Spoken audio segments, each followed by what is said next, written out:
Technology is often touted as a solution to the world's environmental challenges, but it's also part of the problem, and industry executives are facing rising pressure to clean up their energy and resource-intensive businesses.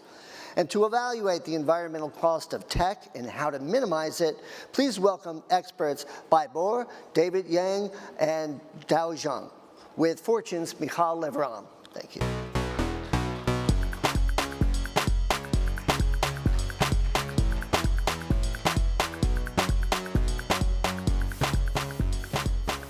Hi, everybody. Okay, I'm gonna put this on. Can I, just to start out, we have a lot of different topics to get to, but I'd love for each one of you to very quickly introduce yourselves and your organizations and just say what your companies, your respective companies do. Do you want to start, Bo? Sure, if people can hear me, I can just start. So US-China Green Fund is a green impact investment firm that was initiated by Policy Institute and the China organization 3 years ago. We really define ourselves as through private equity investments in the growth stage and later stage deals, and trying to drive the growth of the companies in green consumption, green transportation, in green energy and environmental protections by combining the US and Western technologies with Chinese market demand to help solve China's environmental issues. Over the past 3 years, we have invested more than $500 million, mostly in China, and we are in the process of closing our second fund, close to $1 billion. So glad to be here, and thanks for the invitation. Great. David?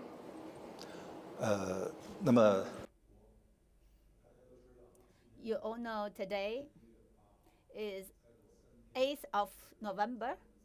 After 3 days, there's going to be Double 11. It's a shopping festival just like your Black Friday. If you purchase anything from e-commerce platforms, how can you make sure those products can be delivered promptly? Express service. Exactly. I'm from Shunfeng Group. SF Group, you all know that SF Group is a courier service, express delivery. What I want to say is we used to be a delivery or courier service company, but if you still have the viewpoint towards our group today, you are very wrong, because in parallel to our courier services, express delivery, we invest a lot in the sustainable development, green development, and also science and technology. Our current Shunfeng's strategy is very different from other courier service companies. We position ourselves as spearheading the science and technological solution provider. We are a science and technological service provider. Without being engaged in this arena, I would not be the panelist sitting on the stage. This is my second point. SF Group is not just a simple courier express delivery service company. In the past years, along with China's reform and opening up, we enjoyed very rapid development. You all know that the reform and opening up in the past 4 decades, we already lost the good momentum from the policy point of view. So SF in recent years is trying very hard to do the transformation, including the supply chain business, and to cope with the new challenges. Adidas, Estee Lauder, L'Oreal, all these brands, when they enter into China, we help them to do their supply chain business. Last year, we got acquired the DHL Greater China business. All the McDonald's delivery, Xiahui, this company, deliver company for McDonald's, we acquired them as well last year. From my short presentation, now you know we are in the transformation. We are not a courier service anymore. We are a technology company. We are going to have higher bars in the future. So I'm here to represent 2 organizations that I founded or co-founded. So the first one is Dow Ventures. Dow Ventures is a U.S.-China consortium of various impact investing entities. So the consortium has a focus to basically support Chinese environmental small and medium-sized enterprises. So through the consortium over the years, so basically over the past decade, we have supported over 1,000 environmental small and medium-sized enterprises in China, and also some social and environmental enterprises from overseas. So the second organization that I co-founded, and also of which Dow Ventures is a holding company, is called Dow Foods International. So I co-founded this firm together with a couple of other stakeholders to focus on introducing plant-based protein products to China. So we're doing that from an environmental perspective. So basically the reason why doing that is that we want to introduce plant-based proteins, actually, which is a concept that is very popular right now, 人造肉, right? So to replace animal meat products. And hopefully by doing that, reduce the burden, environmental burden on China's livestock industry. So that's probably, thank you, first of all, to all three of you. That's probably a good segue to just talking about, giving some context for the scale and the scope of some of the environmental issues that we're seeing. And it would be great to hear from the three of you on, specific to the Chinese market, what are you seeing? I mean, can you talk, for example, about the consumption of meat? How many of you, by the way, are vegetarians? Show of hand. Okay. Yeah, that's basically the reality we need to deal with in China. Though, as we always talk about, everyone in China is more like a flexitarian. So when we eat, 有荤有素, right? So we have both plant-based and also we have meat. So, but how you can replace, right, the meat products people eat and also back it up with tasty, cost competitive and accessible, good alternative protein products. That's the challenge we want to overcome through the entrepreneurs we're going to support. But from an environmental perspective, I just don't think China can afford to have the kind of livestock, animal agriculture, as some of the developed markets do, like the US, simply because, if you look at China, so China nowadays consumes more meat than any other country, so responsible for 1/4 of the global meat consumption and 1/2 the global pork consumption. And 1/2? 1/2, yeah. So that's definitely poses very serious environmental challenges to China on various fronts, like water, arable land, transportation, greenhouse emissions, all different type of environmental challenges. So that's the reason, that's the logic behind what we do as an impact investor and also accelerator, incubator. But at the same time, we understand from a consumer's perspective, especially mainstream meat eaters' perspective, they still want quality meat products. So you cannot tell them, stop eating meat, right? Be environmentally friendly. That's not what we do. But we want to, identify, engage, and invest in the kind of entrepreneurs who know how to come up with produce good quality products, alternative protein products, so the mainstream meat eaters, they can continue to have good food, gourmet food, but at the same time, they can also become part of China's environmental solution. So, go ahead. If I may add some comment here, the real world situation turns out to be trickier to solve. Each China person eats about half a pig a year. So next time, think about those poor pigs. So what happened with the high rise of the pork price is a result of at least two factors. One is the African swine flu has created huge issues for the situation here in China, and two was related to environmental issues. 3 or 4 years ago, Chinese government began to shut down those small mom and pop pig farms, and to have them more concentrated, and then that reduced the whole stock. And then as a result, today, to some extent, the government was forced to go back to some of of those less environmental friendly ways to raise the pigs because they have to solve the pig price issue, pork price issue, and a social unrest issue. So I think that there is a VC way of looking at some of the startup companies, and slight difference with the private equity firms. We look at technologies from Israel, from Europe, and the US as well to raise, for example, salmon on the land-based salmon raising technology, and all those to hopefully bring more protein to the system as fast as we can. We also help support some of those more environmentally friendly large pig farms. Hopefully to have a balanced approach to these issues. And David, I want to get to some of the issues that we're seeing because of transportation and packaging and everything involved with the shipping industry. But just real quick, staying on the food topic, are there learnings from some of the companies in the U.S. that are providing alternatives to meat that you're able to kind of glean from today with Impossible Meats and Yeah. Actually, one of our equity stakeholders of Dow Foods International is a company called New Crop Capital. So New Crop Capital is an investment specialist in the alternative protein space. So they invested in Beyond Meat at the very early stage. They also have invested in over 35 alternative protein ventures in U.S. and other parts of the world. So the experience we have learned from New Crop Capital is that and combined with the reality of China, because if you look at China already has a long history of plant-based food, right? So if you talk to people, a lot of people know, there's like a, kind of plant-based meat, or we call it plant-based meat 1.0, which is basically more of like Buddhist, vegetarian kind of community. But at the same time, how you can mainstream, right?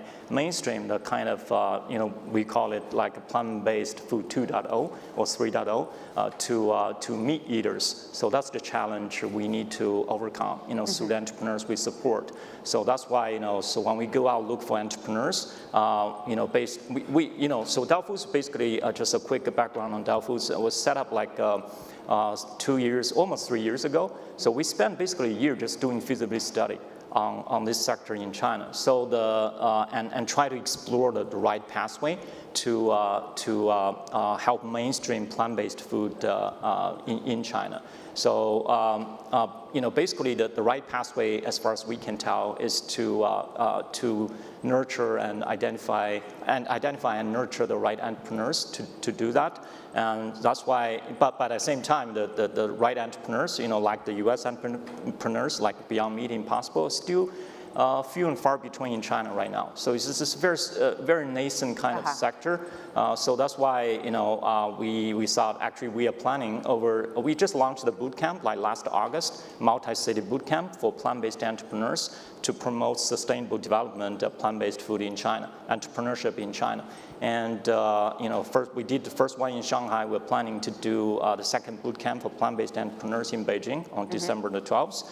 We're going to do Shenzhen and Chengdu after that. And based on that, we're also planning to, over the coming months, planning to launch an incubator to focus on identifying and nurturing plant-based entrepreneurs with the goal of incubating and investing in plant-based, alternative protein ventures, 30 alternative protein ventures over the next 3 years.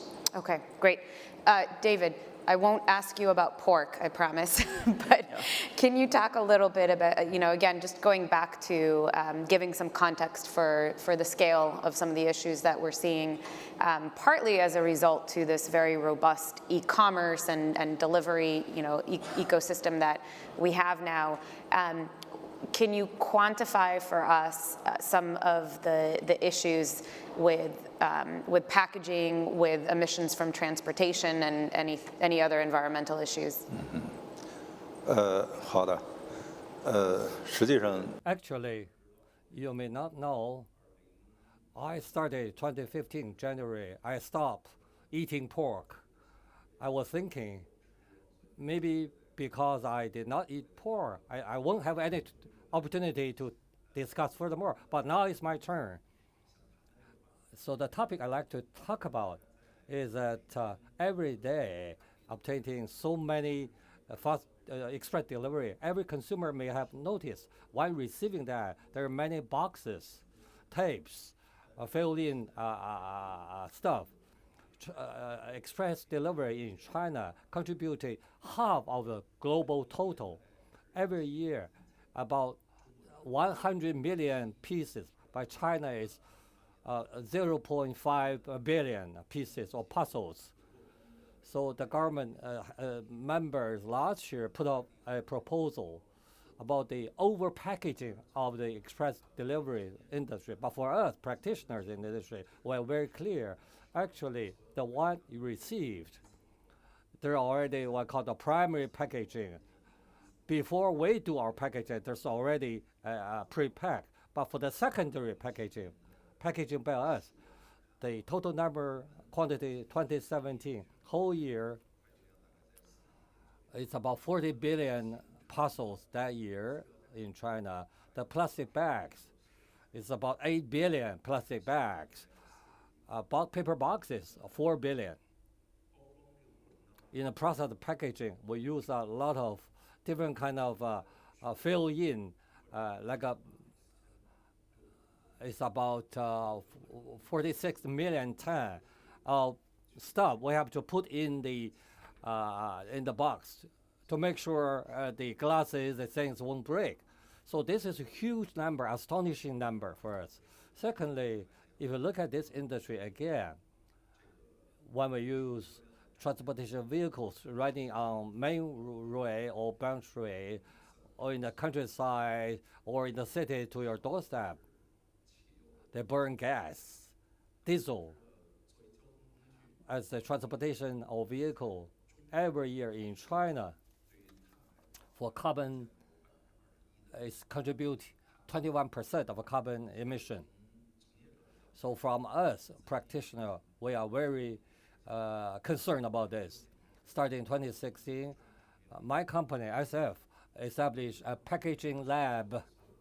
All the work we did is to help reduce the quantity of packaging materials.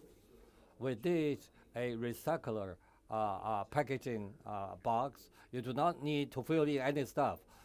If you fall from a 2 meter, there's a red line in the box. You throw that, fall 10 times, no problem, intact.